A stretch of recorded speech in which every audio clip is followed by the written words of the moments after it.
So, hello everyone, this is Ritam Shrestha, who is final year student from GSVM Medical College, Kanpur.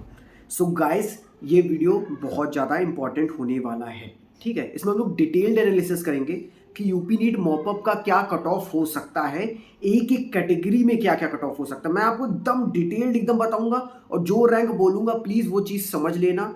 मैं काफ़ी कुछ सोच समझ के वीडियो बना रहा हूँ।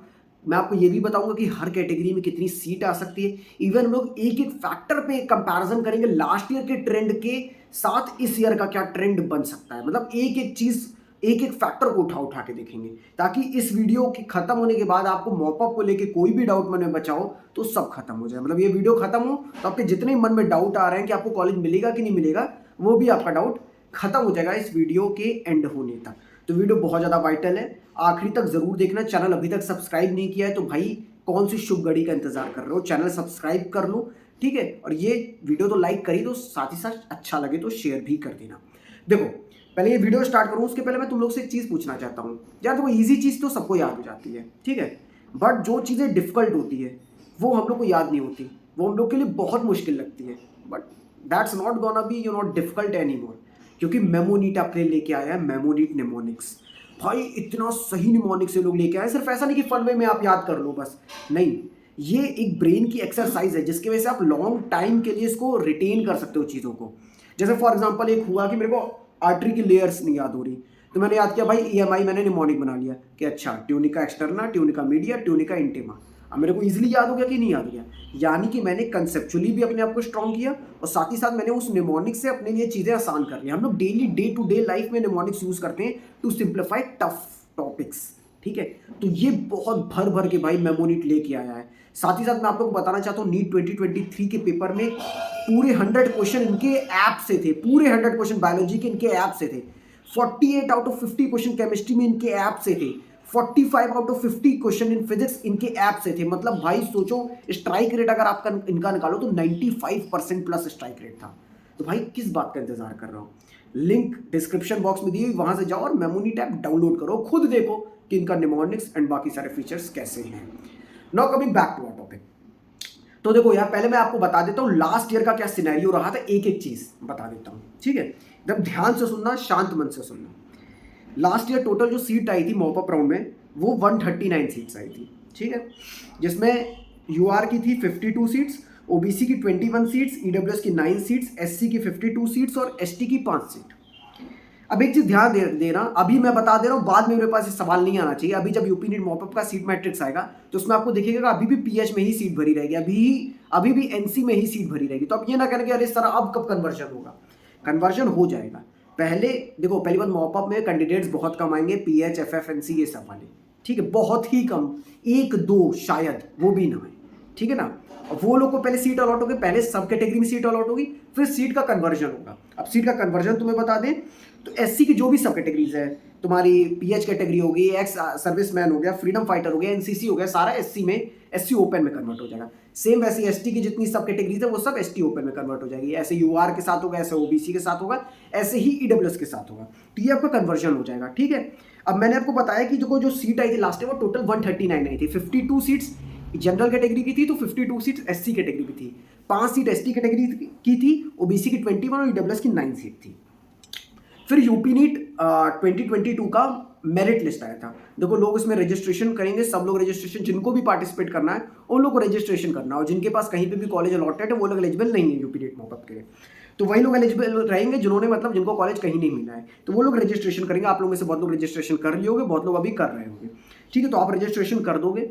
रजिस्ट्रेशन करने के बाद क्या होगा कि मेरिट लिस्ट रिलीज होगी, जैसे फर्स्ट और सेकंड राउंड में हुआ तो वैसे मेरिट लिस्ट आएगी। तो पिछले साल जब मेरिट लिस्ट आई थी तो जो कट ऑफ रेंज रही थी राउंड 1 राउंड 2 की, उसके अंदर कितने नए बच्चे आए थे। मतलब जैसे फॉर एग्जांपल मैं आपको एग्जांपल दूं कि 18,800 रैंक तक मान लो समथिंग कॉलेज मिला, या 18,300 रैंक तक कॉलेज मिला समथिंग जनरल कैटेगरी को।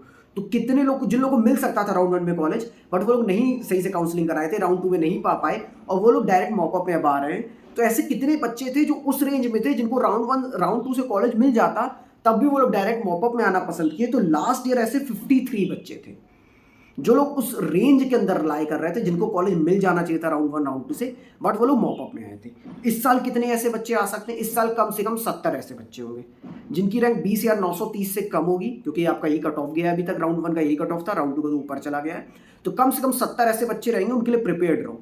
70 बच्चे आपके मेरिट लिस्ट में तो उस रैंक तक ही हो जाएंगे, ठीक है। उसके बाद आपके जो बच्चे बचे हुए हैं, जिनको नहीं मिल पाया है बच्चों को, वो सब आएंगे, ठीक है।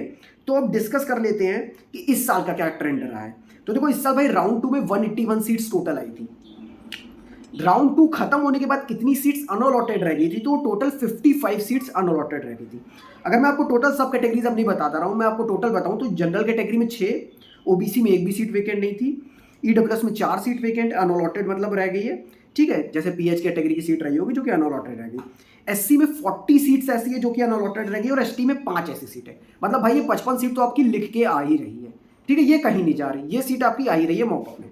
अब टोटल कितनी सीट आएगी? लास्ट ईयर तो 139 आ गई थी, क्यों आई थी और इस बार कितनी आ सकती है? देखो, last year all India Kota mop up हुआ था, तो बहुत बच्चे भाग के चले गए थे मॉप अप में और अपनी स्टेट की सीट छोड़ दिए थे। तो वैसे इस साल ऑल इंडिया कोटा राउंड 3 हुआ है। इस बार भी मैं आपको सिनेरियो बताऊं, मैं आपको बताया था कि यूपी में कम से कम ऐसे बच्चे, कम से कम मरी गिरी हालत में 300 तो चलो ठीक है, मैं ज़्यादा बोल रहा हूँ, 150 से 200 बच्चे सीट ब्लॉकिंग करके बैठे हुए हैं। उसमें से मैं अयोध्या का जैसा आपको एनालिसिस करके बताऊँ, अयोध्या के 12 ऐसे बच्चे जिन्होंने ऑल इंडिया कोटा राउंड 3 से भी कॉलेज ले रखा है, और उनके पास स्टेट राउंड 2 से अयोध्या है ही उनके पास, ठीक है। तो वो लोग एक डिसीजन लेंगे अब कि उनको whether they want to go to that all India quota round 3 college और they want to stay with their own state college. तो मैं मान लेता हूँ 50% बच्चे भी भाई अगर चलेगा ना, तो 50 सीट आपको यहाँ से मिल जाएगी, 50 से 75 सीट यहाँ से मिल जाएगी। कुछ सीटें और रिजाइन होंगी, ठीक है। लोग कहीं ना कहीं अपनी काउंसलिंग में निकलेंगे, लोगों को बेटर मिल रहा होगा, ठीक है। बहुत लोग प्राइवेट की तरफ चले जाते हैं कि उनको लास्ट के कॉलेजेस मिल रहे हैं, तो वो लोग डीम्ड ले लेते हैं। तो ऐसे बहुत लोग होते हैं जो अफोर्ड कर सकते हैं, उनको लगता है कि बेटर डीम्ड मिल जाएगा, मणिपाल मिल जाएगा, मेरे को ये सब कॉलेजेस मिल जाएंगे, तो मैं वो कॉलेज की तरफ चले जाता हूँ। बहुत लोग ऐसे हैं जो लोग क्या नाम, उनको लग रहा है कि यूपी का आखिरी कॉलेज मिल रहा है, उससे अच्छा वो कोई ऐसे साउथ के स्टेट का बेटर कॉलेज ले ले, उनको ऐसा लगता है। तो सबकी अपनी अपनी सोच होती है, ठीक है। तो बच्चे जाएंगे, तो सीट कितनी आएगी? कम से कम 150 सीट आएगी इस बार भी। इस बार 150 सीट आएगी। 150 सीट आएगी तो भाई ये मान के चलो जनरल कैटेगरी की 60 सीट के करीब बनाएगी, एससी की भी 55 सीट से करीब बनाएगी, 52 से 55 सीट रहेगी, ओबीसी की वही 20-25 मान लो, ईडब्ल्यूएस की वही 8 से 10 मान लो, एसटी की 6 से 7 मान लो, इससे ज़्यादा सीट नहीं आएगी। तो कट ऑफ क्या हो सकता है? देखो, तुम ये वीडियो पे अभी तक रुके हो सिर्फ यही जानने के लिए कि क्या कट ऑफ हो सकता है। देखो भाई, जो बोल रहा हूँ बहुत सोच समझ के बोल रहा हूँ, हवा में तीर नहीं मार रहा हूँ, बहुत ज़्यादा सोच समझ के बोल रहा हूँ। अगर ऑल इंडिया कोटा राउंड 3 से अलॉटेड बच्चे स्टेट में आते हैं और स्टेट अलाउ करता है, तब तो कट ऑफ थोड़ी सी ऊपर चली जाएगी। बट अगर स्टेट अलाउ नहीं कर रहा है, जैसा कि उनको नोटिफिकेशन में लिखा है, ऐसा होता है, तो बिल्कुल कट ऑफ नीचे जाएगी, और नीचे थोड़ी बहुत नहीं, काफ़ी नीचे जाएगी। तो जो बच्चों को अभी तक कॉलेज नहीं मिला है, उम्मीद मत हारो। पहली चीज़, यूपी में आपको कॉलेज मिलने की चांसेस है। नहीं मिलता इनकेस यूपी में, तो फिर आपके पास ऑल इंडिया कोटा का स्ट्रे रहेगा, परेशान मत हो, ठीक है। ऐसा नहीं कि आपको ड्रॉप लेना पड़ेगा। मैं जो बताने जा रहा हूँ ध्यान से सुनो। General category cut off somewhat 21,500 से 21,700 हो सकती है। मैंने अभी तक इतना नीचे कभी नहीं बोला था, बट इस वीडियो में बोल रहा हूँ after going through various datas, last year records, last year trend and going through this year trend, उसके बाद मैं ये चीज़ बोल पा रहा हूँ। तो 21,500 से 21,700 मान लो। ओबीसी डब्ल्यूएस में बहुत नीचे नहीं जाएगा, 22,000 मान लो बस, ठीक है। और एससी में आप मान लो 1,49,000 से 1,52,000 ज़्यादा सीट आएगी। एससी के कैंडिडेट्स भी ज़्यादा आएंगे, बट स्टिल जितना आपको राउंड 1 में मिला था उतनी रैंक तक पहुंच जाएगा। उससे नीचे भी जा सकता है, बट मैं आपको सेफर रैंक बता रहा हूँ, तो इतने तक पहुंच जाना चाहिए। मेरे अकॉर्डिंग है, मैं गलत भी हो सकता हूँ, मैं सही भी हो सकता हूँ, बट मेरे को जो लग रहा है वो मैं आपको बता रहा हूँ, और आपको सारे रीजन दे दिए क्यों मैं ऐसा बोल रहा हूँ, ठीक है। और एसटी कैटेगरी वही जो आपका 5,35,000 5,30,000 वही रहेगा, ठीक है। 4-5 नए बच्चे आ गए तो भाई, अगर नए बच्चे ऊपर रैंक वाले आ गए तो अलग बात है, वरना वही कट ऑफ रहेगा। तो होपफुली आपके मन में जितने भी डाउट होंगे अब यूपी नीट को मॉपअप को लेके, अब आप मेरे से ये नहीं पूछ रहे भैया मेरी 23,400 रैंक है जनरल कैटेगरी में, मेरे को मॉपअप कराना चाहिए कि नहीं कराना चाहिए? भाई कराना तो बिल्कुल चाहिए, मैं नहीं कहूँगा कि नहीं कराओ। तुम 25,000 तक हो तुम कराओ, ठीक है। अगर तुम्हें कहीं कॉलेज नहीं मिला बिल्कुल कराओ भाई, पर उम्मीद करनी चाहिए कि नहीं करनी चाहिए, तो मैं बोलूँगा नहीं करनी चाहिए, ठीक है। मिल जाए बहुत अच्छी बात है, नहीं मिलता तो तुम पहले से एटलीस्ट मान के तो चले थे कि नहीं मिलेगा यार, ठीक है ना। तो होपफुली अब तुम्हारे मन में ये सवाल नहीं बच रहा होगा इस वीडियो को देखने के बाद कि कट ऑफ क्या हो सकती है यूपी नीट मॉपअप की। आई प्रे कि इससे भी नीचे जाए कट ऑफ, बट जो मैं बोला हूँ बहुत सोच समझ के बोला हूँ। मैं एकदम ऊपर भी कट ऑफ नहीं बोला हूँ, एकदम नीचे भी कट ऑफ नहीं बोला हूँ।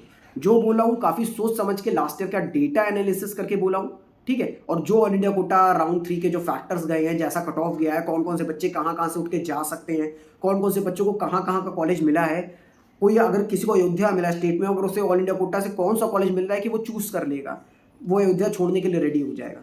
तो समझ लो ना, उस फैक्टर को कंसिडर करके कि क्या क्या किस किस रेंज के बच्चे को, किस रैंक के रेंज के बच्चों को कौन कौन सा कॉलेज अलॉट हुआ है, तो क्या वो छोड़ेंगे वो कॉलेज या लेंगे वो कॉलेज, उस फैक्टर को कंसिडर करके ये बोला है। ठीक है, होपफुली वीडियो अच्छा लगा होगा तो शेयर कर देना। ठीक है, मन में अभी भी कोई सवाल आ रहा हो तो इंस्टाग्राम पे मेरे को मैसेज करो या मेरे को टेलीग्राम पे मैसेज करो, बाकी लिंक डिस्क्रिप्शन में दी हुई है, मैं कमेंट भी कर दूंगा पिंड कमेंट में। ठीक है, तो होपफुली आपके मन में सारे डाउट क्लियर हो गए होंगे। ठीक है, तो चलो, I want to wish you all the best for your mop up counsellings. कोई भी दिक्कत है, कुछ भी आए, मेरे को मैसेज कर देना। ठीक है, चलो फिर चलता हूँ, bye bye, take care, wish you all the best, bye.